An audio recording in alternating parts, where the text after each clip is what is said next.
talvez você deva começar a assistir um pouco mais de filmes de animação. Olá, investidor! Eu sou Renato Falcão e no vídeo de hoje eu vou compartilhar com você as lições que eu aprendi através de um filme de animação recentemente. Eu e a minha esposa, de tempos em tempos, a gente para assistir um filme de animação porque a gente gosta de relaxar com isso, porém, cada vez mais eu tenho a impressão de que esses filmes, apesar de serem voltados para o público infantil, na verdade eles têm um foco muito maior no entretenimento dos pais das crianças. Porque as reflexões que esses filmes provocam muitas vezes são profundas, principalmente os filmes da Pixar Studios. E nesse caso que eu vou falar para vocês sobre o filme Divertidamente. É um filme excepcional, um filme que eu me emocionei. Fazia um certo tempo que eu não tinha aquele famoso cisco nos olhos e por aí vai. E é um filme que me trouxe alguns insights que eu gostaria de compartilhar com você. Basicamente, a história do filme é a seguinte. Ele retrata a vida emocional de uma menina de 11 anos chamada Riley, que ela tinha pais amorosos, ela jogava hóquei, ela tinha um monte de amigos na cidade dela e de repente ela tem uma mudança de cidade, o pai dela por motivos de trabalho é obrigado a se mudar e ela começa a ter uma certa dificuldade de adaptação, o que faz despertar uma série de emoções.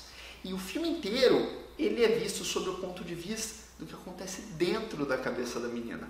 É muito legal que o filme personificou as 5 emoções base: alegria, medo, tristeza, raiva, nojo, em 5 personagens bem caricatos, bem simpáticos, por assim dizer. E, basicamente, enquanto a menina está respondendo aos estímulos do meio, está tendo reações a tudo que acontece no mundo dela, cada uma das emoções vai lá e toma uma espécie de painel de controle dentro da cabeça da menina. Quando ela está alegre, é a alegria, que inclusive é o personagem principal, né, entre esses das emoções.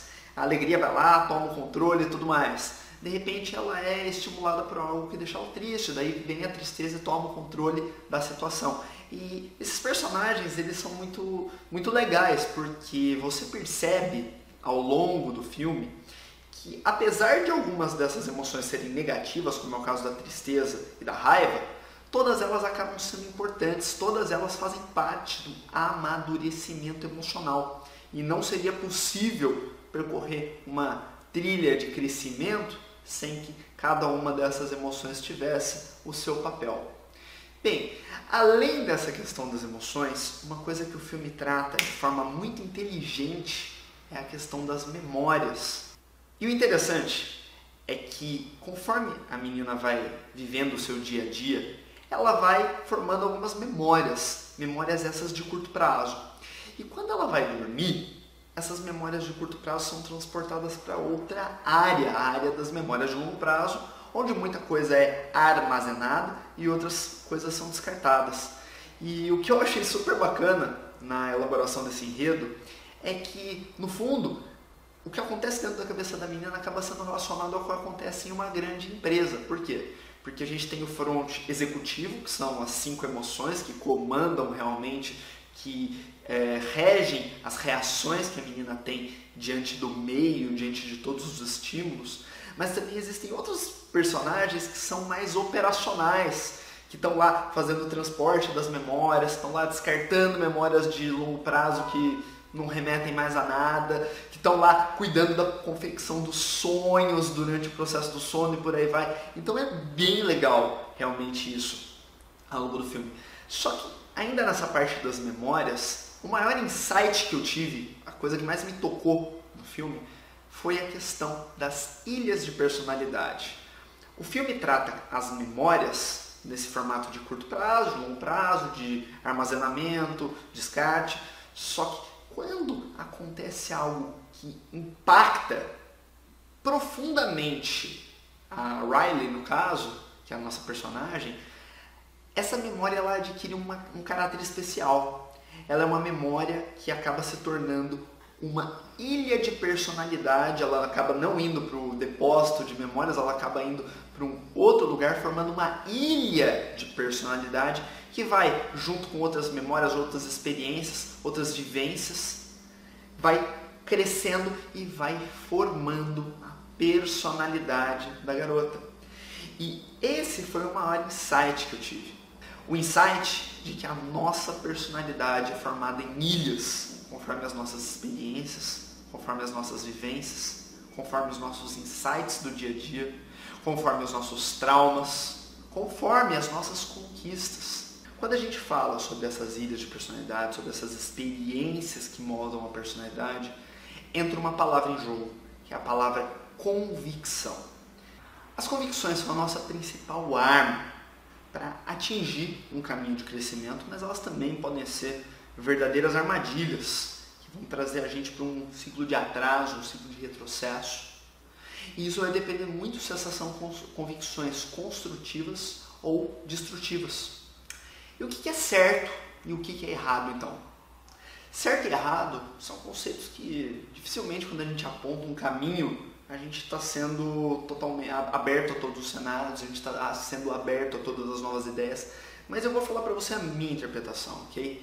Na minha interpretação, o certo são convicções que te alinham com a lógica de um sistema. Pode ser a lógica do mercado, pode ser a lógica do mundo do empreendedorismo, podem ser os padrões do comportamento das pessoas.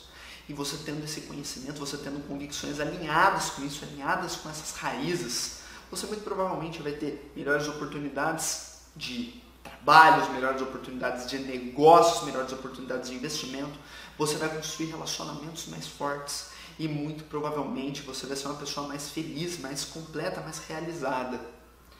Quando aqueles gurus da autoajuda falam coisas do tipo só depende de você, ou você é do tamanho das suas ideias, eles na verdade estão certos. Só que muitas vezes esses conceitos são tratados de uma forma muito superficial, que poucas pessoas entendem o que fazer com essas ideias e poucas pessoas também entendem como que isso se aplica no caso delas. Então vamos descascar um pouquinho essa cebola e vamos falar um pouquinho mais sobre o como que nós podemos moldar as nossas convicções para atrair melhores resultados. Tudo isso tem a ver com o conceito do mindset. O mindset acontece quando a gente forma uma convicção racional, que a gente vê tanto sentido naquilo, que aquilo se interioriza e acaba impactando a forma como todas as nossas emoções elas se manifestam. Então quando você tem um mindset bem setado, bem direcionado, quando você tem convicções racionais que te guiam e que fazem com que as emoções apenas interajam a caminho da realização desse mindset, você tem muito maior condição de moldar o que vai acontecer no seu caminho e atrair melhores resultados. Eu vou dar um exemplo de um mindset para você, ok? Vamos supor que um determinado empreendedor ou determinado investidor, ele passa por um momento de adversidade nos negócios dele, uma espécie de crise, ok? Se ele tem um mindset firmado, um mindset construtivo, convicções construtivas, ele vai entender esse cenário de que forma? Ele vai entender esse cenário como um novo desafio, ele pode se empolgar com esse novo desafio, essa empolgação que ele vai criar pode deixar ele mais criativo ele pode se tornar mais inovador ele pode criar algo novo que vai dar para ele vantagem competitiva, vantagem de pesquisa, desenvolvimento, performance. Enquanto do outro lado, alguém com uma convicção destrutiva pode estar vendo a crise, a adversidade como uma oportunidade de reclamar, como uma oportunidade de culpar os outros e como uma oportunidade de se afastar da realidade. Quando a gente fala em ilhas de personalidade, a gente diria que a ilha de personalidade é alguém que está com um mindset setado na direção correta, repleta de valores e princípios, como por exemplo a inovação, como por exemplo a pesquisa, o desenvolvimento, como por exemplo a resiliência, a nossa capacidade de cair e levantar mais rápido do que caímos, como a capacidade de se reinventar, como a capacidade de enxergar família e amigos de uma forma integrada nesse contexto, de ter por quem brigar. Já alguém com convicções negativas, convicções destrutivas, pode enxergar o mundo de uma outra forma, pode enxergar com algumas ilhas de personalidade setadas, como por exemplo a ilha da reclamação, a ilha da zona de conforto, a ilha de utilizar o entretenimento, de utilizar a televisão, de utilizar a internet como fonte de distração, como uma espécie de fuga. Qual dos dois lados da balança você acha que está mais equilibrado? Isso é bem fácil de responder.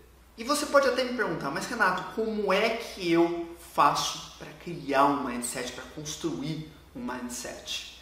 Bem, dentro desse conceito, quem desenvolve um mindset de alta performance é alguém que está sempre aprendendo, alguém que está sempre adquirindo esses insights que fazem sentido e que moldam a nossa direção.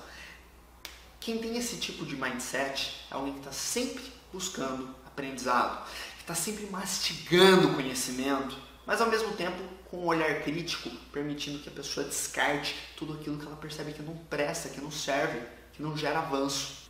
Por isso que aprender é tão importante. Por isso que alguém que está focado em ter alta performance nos seus resultados é alguém que não vive sem o hábito de aprender, que vive um estilo de vida de alguém que é um constante aprendiz. Só que não é só o aprendizado que forma o mindset. O mindset também é muito relacionado ao meio em que a gente se encontra. Vou dar um exemplo. Você já ouviu aquele ditado que você é a média das 5 pessoas com as quais você mais convive? Pois é, eu gosto muito desse ditado, porque isso realmente faz muito sentido. Se você convive com pessoas que estão sempre buscando se superar, que estão sempre buscando novos limites, que estão sempre buscando aprender coisa nova, que estão sempre buscando cultura, que estão sempre buscando habilidades, você tende a ser uma pessoa que persegue esses resultados. Se você está no meio em que as pessoas com quem você mais convive são pessoas que reclamam, que gostam de ficar falando de crise sem propor nada de construtivo em troca, pessoas que gostam de falar mal dos seus chefes, ao invés de tentar reinventar algo novo, ao invés de tentar evoluir nas suas profissões, nos seus talentos, se você está rodeado por pessoas desse tipo, você vai tender a ter um comportamento de baixa performance.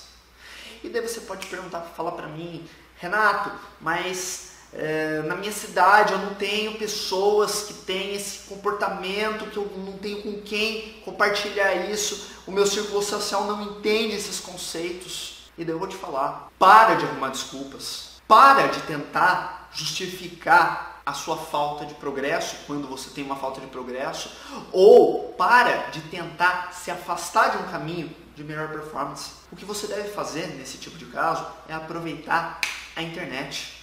Com a internet hoje em dia, você consegue colocar na sua faixa de convívio, colocar na sua média das 5 pessoas, pessoas que muitas vezes estão distantes de você, mas que são brilhantes naquilo que elas fazem, que têm mensagens que conversam com você. As mensagens dessas pessoas, elas fazem sentido para você. Ou você vai me dizer que as pessoas que você segue, que você acompanha diariamente, semanalmente, as pessoas com quem você convive, mesmo de forma mais passiva, não impactam a forma como você pensa, a forma como você vê o mundo. Então, o desafio aqui é você se tornar uma pessoa que se desafia a aprender algo novo todos os dias e que molda a sua roda de pessoas em volta para estar sempre tendo insights de pessoas que compartilhem experiências, que compartilhem algo novo e que te gerem crescimento. Bom, esses são alguns dos insights que eu tive, alguns dos devaneios que eu tive enquanto eu assisti o filme do Divertidamente. Porque agora eu entendo que essas ilhas de personalidade são formadas por aquilo que a gente vivencia no nosso dia a dia e que está nas nossas mãos o poder de fazer dessas ilhas de personalidade algo que vai direcionar a gente a perseguir resultados cada vez melhores. Eu recomendo muito que você assista esse filme, porque além de tudo isso que eu comentei, você vai poder tirar suas próprias conclusões, ter os seus próprios aprendizados. É um filme muito interessante, como a grande maioria dos filmes da Pixar Studios. E bom, se você gostou desse vídeo, eu quero te fazer 2 pedidos. Geralmente eu faço um pedido só, mas hoje eu quero fazer 2 pedidos. O primeiro pedido é que você dê um like nesse vídeo para eu saber que você gostou desse tipo de abordagem, desse tipo de interpretação, desse tipo de resenha. E o outro é que você faça um comentário aqui logo abaixo desse vídeo, o que você aprendeu vendo esse filme, caso você já tenha visto. Ou mesmo se você ainda não tiver visto, as expectativas que você tem em cima disso. Outros filmes que você gostaria de ver uma resenha, uma interpretação minha. e por aí vai. Se inscreve também no canal do Portal Alok no YouTube, que é a forma de você ficar por dentro de todas essas novidades, de todas essas matérias que eu trago em primeira mão e todos os dias. Um forte abraço, muito obrigado e eu te vejo no próximo vídeo.